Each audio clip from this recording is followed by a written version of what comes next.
Against a backdrop of global tension, I recently interviewed His Holiness the Dalai Lama, who shares his view of the unrest in the world today, including the crisis in Ukraine. And he tells us about his meeting with President Obama and why he's breaking nearly 400 years of political tradition. The Dalai Lama, plus a discussion on the United States response to that building crisis in Ukraine on this edition of Politicking.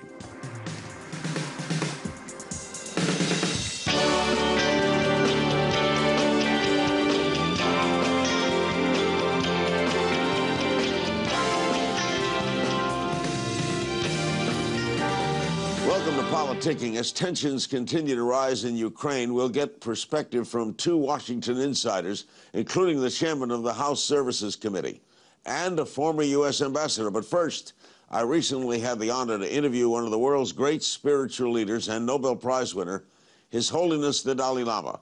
We talked about his meeting with President Obama and about the possibility of autonomy for Tibet during his lifetime. And I asked him about the unrest in the world today, including developments in Ukraine. Here's what he said. But you look at the world, you look at Venezuela, the Ukraine, Syria. You ever think people will stop killing each other? Right. Very sad. All these, too much self-centered attitude and short-sighted. Not using properly human common sense. And too much emotion. Once destructive emotion become out of control, then no room to think normal way. I think 20th century become like a century of violence, use force immensely. Never solve problem. You see, violence create unexpected consequences. So therefore, now this 21st century should be, I usually call, century of dialogue. Any problem have to solve through talk. That's the only way. You recently met with President Obama. What was discussed? Of course, this is third time meeting. Even before he became president, as a senator, I met. So we know each other. So I really felt some kind of reunion. And then I want to report what I'm doing. 3 commitments. Number 1, promotion of human value. Second, promotion of religious harmony. The third, regarding the Tibet, now political responsibility is concerned. I already retired. The same Dalai Lama, when we met previously, I also have the sort of responsibility of Tibetan political, or say the business. Now, 2011, I completely retired from political responsibility. Not only myself retired, but also almost 4-century-old tradition. Why? Dalai Lama institution automatically become head of both temporal and spirituality. Now that I voluntarily cease. So I feel very happily or proudly ended in that sort of system. Why? You see, I believe that the democratic system is no matter some drawbacks here and there, but basically best, because I always telling people, I believe world belongs to 7 billion humanity. Each country belongs to the people. So one time I expressed in this country, America belongs to about 300 millions of American people, not a Democratic Party or Republican Party. Why does China care so much about Tibet? It's such a small picture in the world picture compared to China. Why do you think, why can't they get together? I think at the beginning, initial sort of stage, that was 1950s, then the leader, particularly like Mao Zedong, and also Stalin. You see, in their mind, the worldwide revolution is something very fresh. When I was in Peking, 1954, 55, I was very much attracted the sort of the thinking global level, at least working class people of the whole world. That's, rise. Oh, that I think is very, very right. Usually, you see the working class people, less privileged people. So then eventually, they found a lot of minerals in Tibet. So sometimes some Chinese sort of, the experts, they describe Tibet as some kind of, the treasure house or something like that. You see, they mentioned that also, I think, one factor.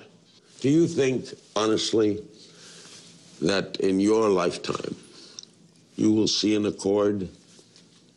Oh, yes. You do? I feel that China is changing. Have you met or would you like to meet the new Pope? Yes, I'm very, very eager. What do you think of him? Wonderful. I think he truly implement, you see, their teaching. The one thing I admire his dismissal on German, I think, bishop. You see, maybe a very nice person, but his sort of lifestyle, very, very luxurious sort of lifestyle. Austere. Oh, yeah. So you see, he dismissed. I think that's very right. Good point. Last year, Pope Francis criticized capitalism. He said capitalism excludes the poor, creates new tyranny. You have said the free market can work if it's infused with compassion. Yes. You see a dichotomy there between what he said and you said, or you think it works? I don't think, you see, compassion and capitalism aren't often put together. So anything which can, which have sort of different aspects. So from one angle, yes, the capitalism only think profit. Right. Whereas Marxist economy, we see think the equal distribution. However, the capitalism in free country, the rule of law, and also, the certain regulations. So also is make difference. Finally, no matter what system, the person who carry that system with sense of responsibility, sense of concern of well-being of other, then any system can work. You can catch my entire interview with His Holiness the Dalai Lama starting Monday on Order.tv. We covered many other areas, including what he thinks of same-sex marriage, more talk on relations with China, and whether there might ever be a female Dalai Lama. It's a fascinating interview. You can also follow me on Twitter at Kingstings, and I'll remind you when the entire interview gets posted. Now let's turn to the U.S. response to the building crisis in the Ukraine. Joining me from the United States Capitol is House Armed Services Committee Chairman, the Republican Congressman from California, Buck McKeon. Buck, you recently said, and thanks for joining us, history judges perpetrators of these actions poorly, as it judges those who stand idly by. Our response should demonstrate that the United States stands by its friends and against bullies.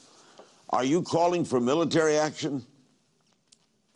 No, I don't think we're at that point. I think that there are things that we can do. I think that we can help economically.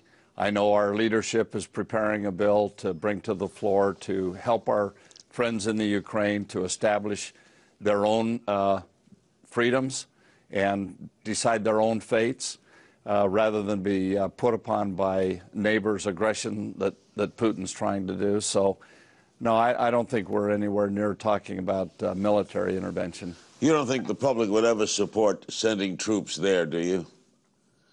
I don't think we're talking boots on the ground. I don't think we should be. I think there are many other things we can do. I think that the world attention is focused on this, the way that people can, from around the world can see and judge for themselves what's happening. I think Putin's put himself in a bad position. I think he's put the Russian people in a bad position. I think the Ukrainians are on the side of the right, and I think we're in good ground standing with them as our friends. I think the European community is also joining in to help. So I think we're far short of any military intervention. There are those who have said in the past, no matter who the president is, that we should not be critical in areas of foreign policy publicly because it hurts us internationally to criticize the president. How do you respond to that? You know, I've been critical of the president. I think probably the reason we're in this position is because he's done some things in the past that have actually encouraged aggression. But I don't think now is a time to be jumping on the president. I think he has stated a position. I think we should support that. I think that Putin is way out of line in moving troops into a free country. And I think that the president's right in calling him to task for it, and I hope he will stand up to him. Many in your party, though, remain very critical. Senator Graham recently said that we have a weak and indecisive president that invites aggression. But you're saying temper that. I am. I'm saying that probably that's what's gotten us into this position, but now's not the time to try to make political hay. I think this is something, it's a time when we should stand together as a nation to support another nation, the Ukrainians, who are in trouble because of aggression by a neighbor. I think the whole world community ought to rally behind the Ukrainians and let them set their own, what they feel their government should be and what they feel their nation should be, not to be determined by an aggressive neighbor. Mr. Chairman, you've been around a long time. What do you make of Mr. Putin? Well, I think he's taking advantage of a situation. He moved into Georgia a few years ago. We didn't do anything. He still occupies 20% of that territory. I think he will go much like a schoolyard bully. Until somebody bloodies their nose, they'll push as far as they can. And I think that's basically, he will push and push and push until he's stopped. And now's the time to stop him. How do you think it's all going to end out? Well, I've never pretended to be a prophet. I think that my feeling is that if we will hold firm and the European community joins in, that we've seen this movie before. You know, we let Hitler go, and maybe if he takes Poland, maybe if he takes France.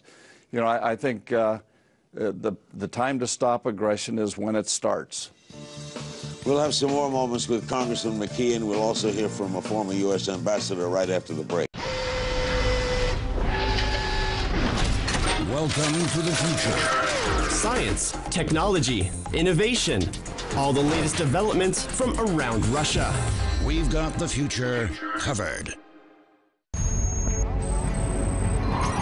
Their patients are force-fed.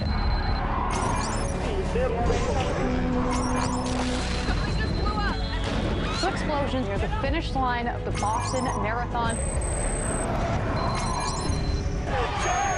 More than 1,000 people have gathered. What is the latest that you're hearing about the number of victims?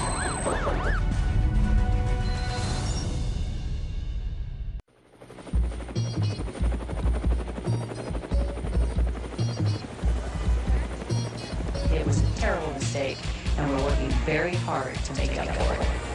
And once again, we put something on the air. It's a flat-out lie. Have you ever had sex with Governor Rick Perry?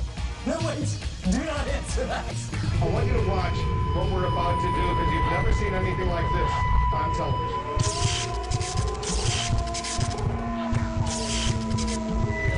What we need is to question more and to keep it uncensored, real and raw. My simple mission is to change the globe. I'ma do it with this passion and fire with tone. These ones are hard hitting, you're watching your neck, but you need to tune in because we're breaking the set.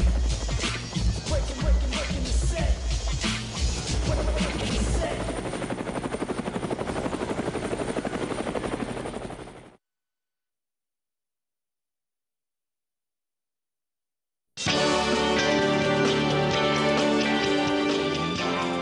Let's continue our discussion on America's response to escalating tensions in the Ukraine. We're back with House Armed Services Chairman, Republican Congressman Buck McKeon. Does Germany appear to be a problem in this, Mr. Chairman? Well, I think it's incumbent upon all the neighboring communities, all of the neighboring countries over there, I think, to join in the effort to push back this aggression. I don't know why Germany is holding back, but I think it's important for everybody in the area to step up, and I would think Germany, most of all, should understand that we shouldn't allow aggression. Mr. Chairman, another couple other areas quickly. The president recently ordered the Pentagon to begin formally preparing for a complete withdrawal from Afghanistan by the end of the year. You agree? No, I don't. I don't know exactly what happened in this conversation with Karzai, but I think when I was in Afghanistan last year and visited with General Dunford and with Secretary Hagel, we were unanimous in the feeling that the bilateral security agreement was very important.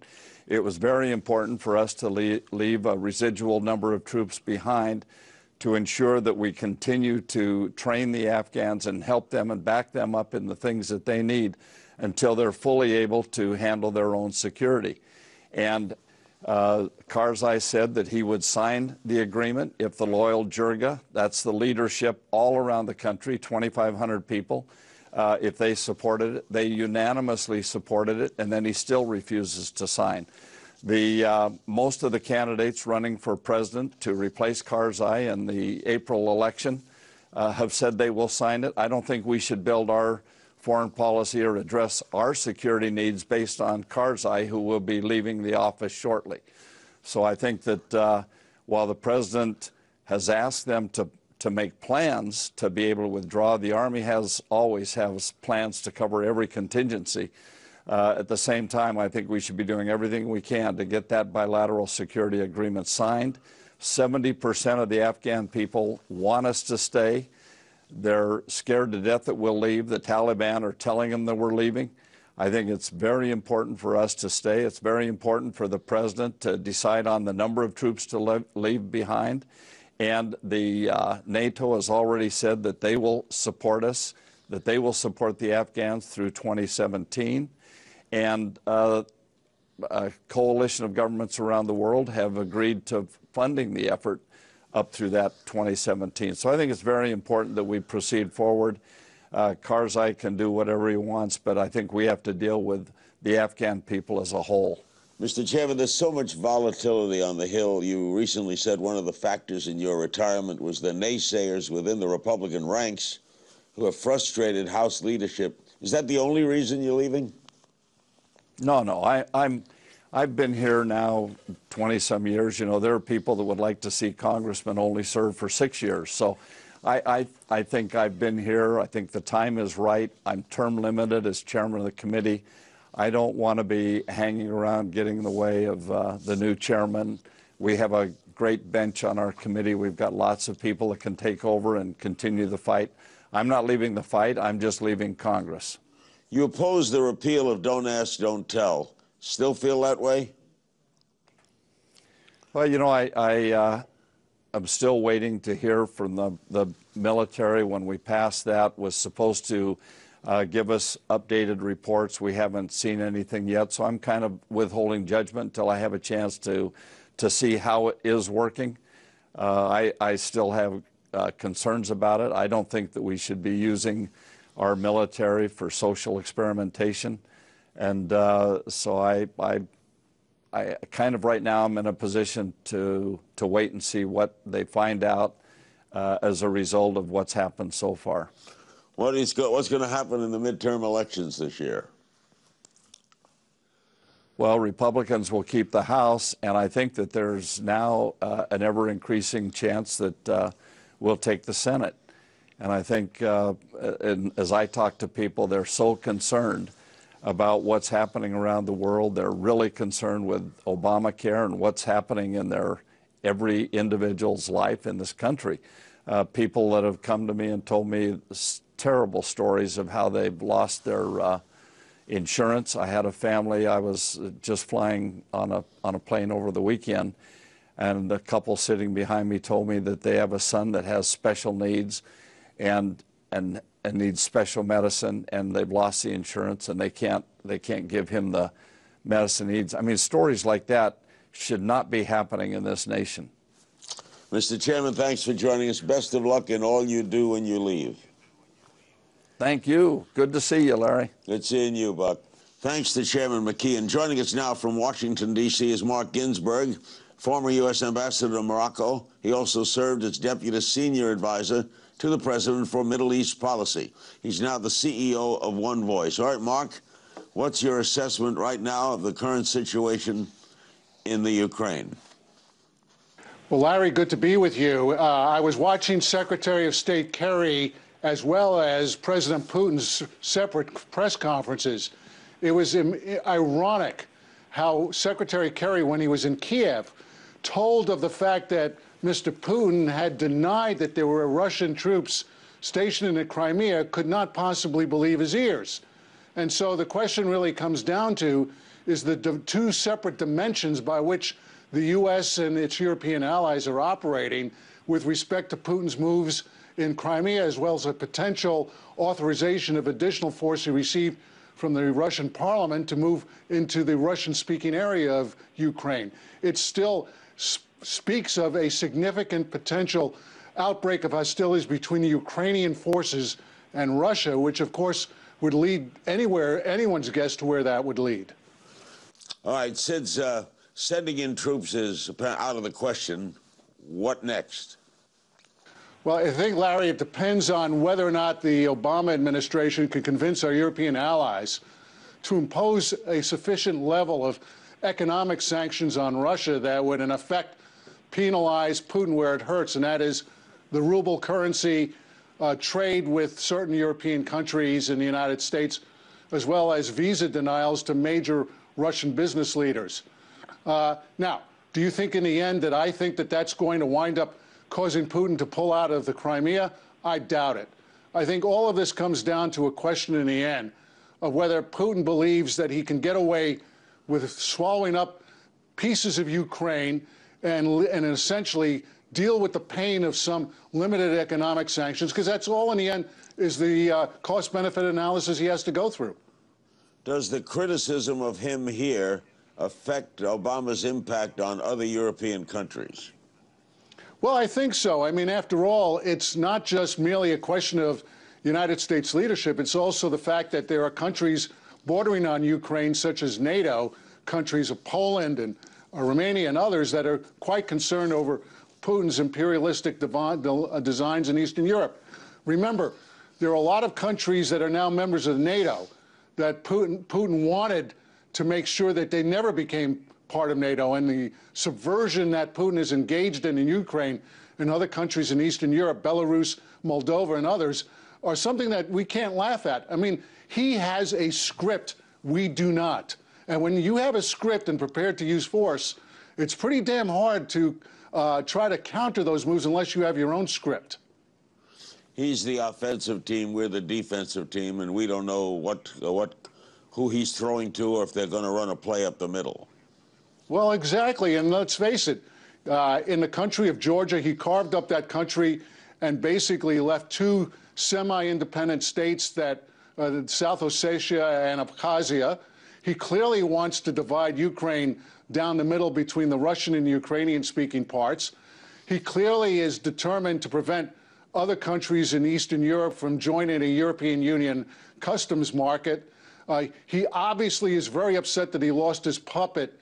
That's the president of Ukraine, Mr. Lukashenko, who was overthrown and who he still considers to be the legitimate leader and the duly elected leader of Ukraine. Senator Lindsey Graham says Obama should stop going on television trying to threaten thugs and dictators. It is not his strong suit. People's eyes roll when they see Obama do that. What is his strength and his non-strength in this area, do you think, Ambassador? Well, listen, it's no doubt that I think a lot of us who are Democrats have been quite concerned over some of the residual fallout of the president's failures to back up his words with deeds, whether it's in Syria or with Iran or elsewhere. But Lindsey Graham's criticism, I think, goes to more about the fact that Lindsey Graham is in a primary campaign in South Carolina. And so it's great to throw a lot of fuel on the fire right now against the president in order to buttress your position back home with your own election campaign. But at the same time, I would ask Senator Graham, what would you do more than what the president could do without our European allies? Are you going to try to stand up militarily to Putin? That doesn't make any sense, and I don't think that in the end, no matter what Mr. Graham says, he has much of a better idea than any one of the rest of us. Is the president a little bit of a dichotomy here? You pointed out a little weak in Syria, maybe a little weak in Iran, yet he got rid of Osama bin Laden. He drones people.